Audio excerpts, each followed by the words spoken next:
खरं मित्रांनो, तर मालिकेमध्ये आपल्याला असं बघायला मिळते की वसुंधरा तनया यांची डान्स कॉम्पिटिशन चालू असते. तनयाला वाटत असतं की वसुंधरा काहीच नीट डान्स करणार नाही आणि सगळ्यांसमोर तिचं हसं होईल, पण तसं काहीच होत नाही. वसुंधरा खूप छान डान्स करत असते. सगळे हे एन्जॉय करत असतात. विशाखा लांब उभं राहून ते बघत असते. तिला गुंडाचा फोन येतो. तो गुंडा म्हणतो, काय मॅडम, पैशाची व्यवस्था झाली का नाही?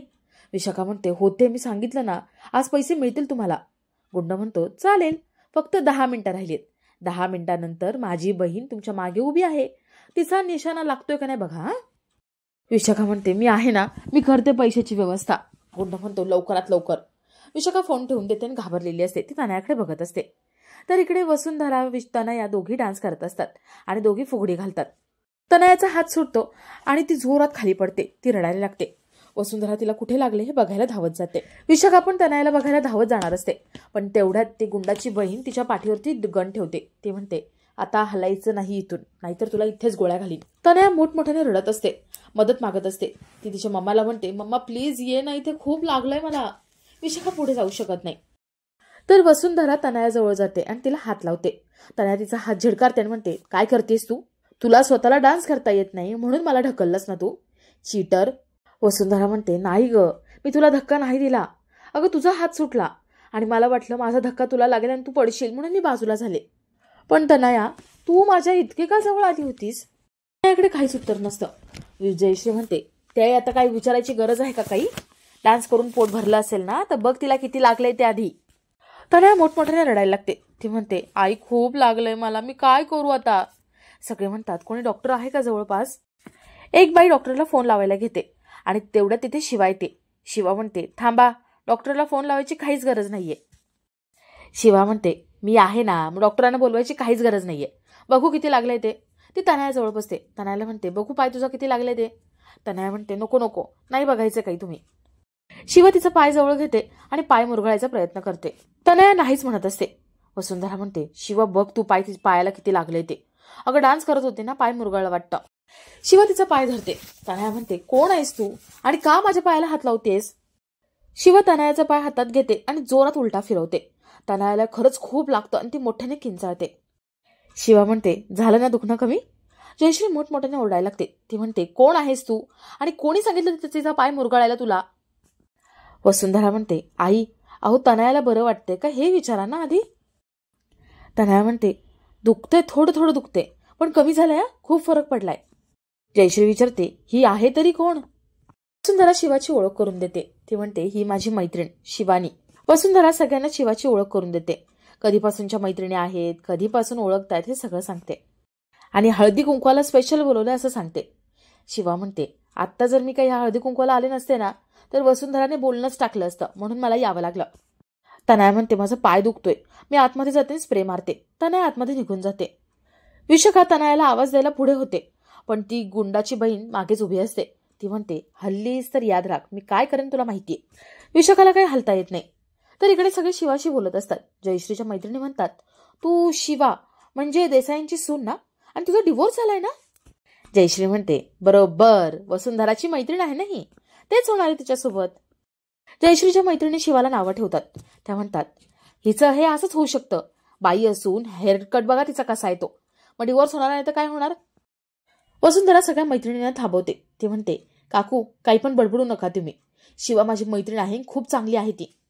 काय करायचं, कसं राहायचं हा तिचा पर्सनल चॉईस आहे. आणि घटस्फोटाबद्दल बोलताना तुम्ही मग बाईलाच का दोष देता? इतर काही कारणं असू शकतात, दुसरं कोणी चुकलं असू शकतं. त्या बायका गप्प होतात आणि मान खाली घालून उभ्या असतात.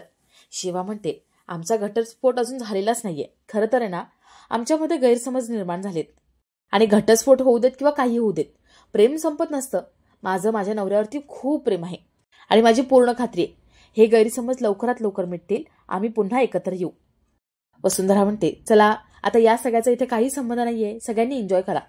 जयश्री शिवाला नावं ठेवते.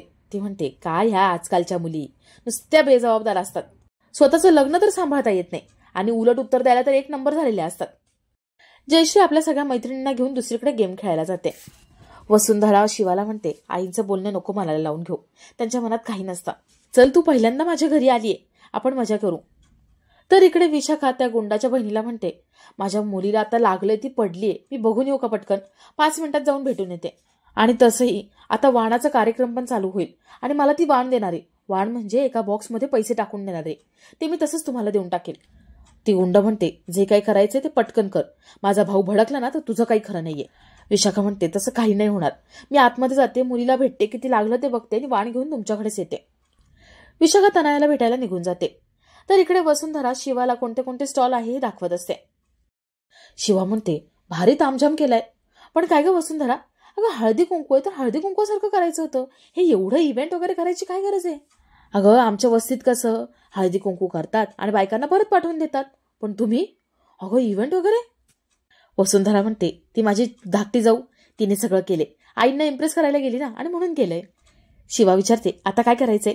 वसुंधरा म्हणते, बुड्डी के बाल ते खाऊ आपण. त्या दोघी तिथे स्टॉलवर जातात. तर स्टॉलवरती गुंडाचाच एक माणूस उभा असतो. तो एक एक मिनिटाची खबर देत असतो. विशाखा इथे अजून आली नाहीये हे सांगत असतो. तिथे वसुंधरा आणि शिवा येतात. त्या दोघी गप्पा मारत असतात. शिवा म्हणते, अगं माझ्या कानावर आलं होतं की तुझा नवरा ते परत आला आणि तुझ्यावर केस वगैरे केली होती. वसुंधरा तेव्हा काय काय झालं हे सगळं सांगते. शिवा वसुंधरा बोलत असतात तेव्हा तो बुड्डी के बाल देणारा माणूस म्हणत असतो, तू नको टेन्शन घेऊ, मी आहे, मी ते सगळं सांभाळतो आणि माझं लक्ष आहे त्या विशाखावरती. त्याच्यावरती शिवाचं लक्ष जातं. शिवा त्याच्याकडे बघायला लागते. शिवाला संशय येतो. तिला वाटतं की नक्कीच काहीतरी गडबड आहे. ती त्या भाकरीवालीला पण बघते. दोघांच्याही खाणाखुणा चालू असतात. वसुंधरा शिवा बाजूला जातात, पण शिवाची सगळं लक्ष त्या दोघांकडे असतं. शिवा झुणका भाकरवालीकडे येते. तर झुणका भाकरवाली त्या गुंडाला फोन लावते आणि त्याला म्हणते, अजून हळदी कुंकू झालेलंच नाहीये, वाण नाही दिलेत अजून बायकांना. शिवाचं लक्ष जातं आणि शिवा त्या बाईचं बोलणं सगळं ऐकत असते. शिवा वसुंधराला बाजूला घेते आणि म्हणते, वसुंधरा, ही स्टॉलवरची जी माणसं आहेत ती कोण आहेत, कोणी बोलवलं? वसुंधरा म्हणते, तनया. अगं तिने हा सगळा घाट घातला ना. वसुंधराला कोणीतरी आवाज देत आणि वसुंधरा बाजूला निघून जाते. शिवा तिथेच उभी असते. ती त्या दोघांनाही बघत असते. ते गुंड एक एक करून मेन गुंडाशी बोलत असतात. इथे पाळतीवरच आहोत, अजून हळदी कुंकू झालेलं नाहीये हे सगळं सांगत असतात. शिवा त्या दोघांकडे बघत असते. तर इकडे तनयाला खूप दुखत असतं, तिचा पाय दुखत असतो आणि विशाखा तिच्या जवळच असते. विशाखा म्हणते, बच्चा पैसे कधी देणार आहेस? तनया म्हणते, मम्मा तुला कळतंय का, माझ्या पायाला लागलंय, एवढं लागलंय, मी रडतीये आणि तुला पैशाचं पडलंय का? विशाखा म्हणते, अगं तो माणूस बाहेरच आहे, मी त्याला शब्द दिलाय म्हणून तुला बोलते. तनया म्हणते, हळदी कुंकू तरी चालू होऊ देत ना. अगं सगळ्यांना वाण दिलं ना की तुला पण तुझे पैसे देते. तनया विशाखाकडे स्प्रे मागते आणि ती पायाला स्प्रे मारून घेते. विशाखा म्हणते, चल ना लवकर, वाण देऊन टाक ना मला. तेवढं तिला गुंडाचा फोन येतो. विशाखा तनयाला गप्प बसायला सांगते आणि तो फोन घेते.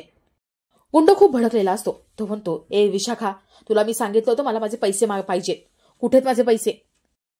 विशाखा म्हणते, 5 मिनिटं, फक्त 5 मिनिटं. गुंड म्हणतो, आता माझं डोकं सटकलं ना तर मी आतमध्ये येईन, तमाशा घालीन तुझ्या नावाने. कधी मिळणार आहेत पैसे? विशाखा म्हणते, फक्त 5 मिनिटं, घाई करू नका. हे बघा ना, आता हळदी कुंकाचा कार्यक्रम चालू होईल आणि मला वाण म्हणून बॉक्स मिळेल. त्या बॉक्समध्ये पैसे असतील. मला पैसे मिळाले की लगेच आणून देते तुम्हाला, पण प्लीज काही करू नका. गुंड शेवटची वॉर्निंग देतो आणि फोन ठेवतो. तनया विचारते, मम्मा काय झालंय? विशाखा म्हणते, आता तरी काही झालेलं नाहीये, पण त्या गुंडाला पैसे नाही मिळाले ना तर तू इकडे येऊन तमाशा घालील, वाट लागेल माझी. चल ना तनया, बाहेर चल ना प्लीज, आणि मला वाण देऊन टाक ना. ती तनयाला फरफटत बाहेर घेऊन जाते. तर इकडे शिवाला गडबड वाटत असते. ती भाकरीवालीकडे आणि बुड्डी के बाल विकणाऱ्याकडे बघत असते. ते दोघंही आतमध्ये येतात आणि पैसे कुठे आहेत का ते चेक करायला लागतात. त्यांना बॉक्स दिसतात. बॉक्समध्ये ते शोधाशोध करतात. त्यांना एका बॉक्समध्ये पैसे सापडतात. ते म्हणतात, सापडले पैसे, चला लवकर. ते दोघं जण बॉक्स घेऊन निघत असतात आणि तेवढ्यात तिथे वसुंधरा येते. वसुंधरा म्हणते, 1 मिनिट, कुठे चाललात तुम्ही? आणि हा बॉक्स तुमच्या हातात काय करतोय? तुम्ही इथे काय करताय दोघं पण? ते दोघं जरासे घाबरलेले असतात. वसुंधरा त्यांच्याकडे जाते आणि ते गुंड वसुंधराचं तोंड धरतात. तिला पुढे घेऊन जातात. तर इकडे शिवा नजर ठेवून असते. शिवा बघते तर ते दोघंही स्टॉलवाले गायब झालेले असतात. तर इकडे ते दोघंही गुंड वसुंधराचं तोंड दाबून एका रूममध्ये घेऊन येत असतात आणि इथे आतमध्ये शिवा येते. शिवा दरवाजा लावून घेते आणि त्या गुंडांना आवाज देते. ती म्हणते, ए हेकण्यांनो, खूप घाई आहे का तुम्हाला? सोड तिला. ते गुंड वसुंधराला ढकलून देतात आणि पैशाचा बॉक्स घेऊन पळत असतात. वसुंधरा म्हणते, अगं शिवा, ते बघ ना, पैशांचा बॉक्स आहे त्यांच्याकडे आणि ते घेऊन पळतायत. शिवा वसुंधरा त्या गुंडांचा पाठलाग करतात आणि गुंड घरभर इकडे तिकडे पळत असतात. त्या गुंडांना बाहेर पडायचा रस्ता सापडतो आणि ते बाहेर पडतात. वसुंधरा शिवा तेही बाहेर आलेले असतात. भाकरीवाली लगेचच गन काढते आणि वसुंधराकडे रोखते. ती वसुंधराला गोळी मारणार तेवढ्यात एक भला मोठा दगड येऊन त्या गनला आपटतो आणि ती गन खाली पडते. शिवा तिथे आलेली असते. शिवा आपला पदर खोचते, साडी खोचते आणि त्या गुंडांच्या समोर येते. ते गुंड खूप घाबरतात, थरथर कापत असतात आणि आपला आजचा हा भाग इथेच संपतो.